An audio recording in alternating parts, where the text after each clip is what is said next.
మేమైతే ఇంట్లోకి అయితే సామాన్ అయితే తీసుకున్నాం, మీకైతే చూపిద్దామని తీసుకున్నాం. ఇవి వచ్చేసి స్టీల్ కుక్కర్, అల్యూమినియం కుక్కర్ వాడకూడదని చెప్తున్నారు కాబట్టి స్టీల్ కుక్కర్ అయితే తీసుకున్నాం. మా పిల్లలు అల్యూమినియం కుక్కర్ అంటే మేము తినమని అంటున్నారు, అందుకని స్టీల్ కుక్కర్లో అయితే తీసుకున్నాం. ఇది అయితే వెజిటేబుల్స్ కట్టర్ అనమాట. దీనికి చిన్న బటన్ అయితే వచ్చింది, ఎలా కట్ చేస్తూ ఉండాలి. నెక్స్ట్ మళ్ళీ లాక్ అయితే వేసేసుకోవచ్చు. నెక్స్ట్ వచ్చేసి ఇవి పిల్లలకి లంచ్ బాక్స్, కర్రీ వేసుకుంటాకే రైస్కి.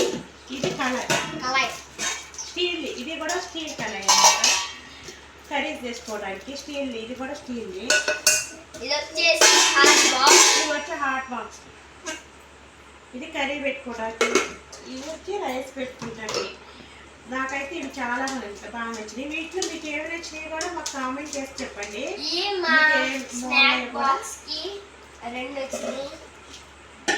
పిల్లలకి స్నాక్ పెట్టుకోవడానికి.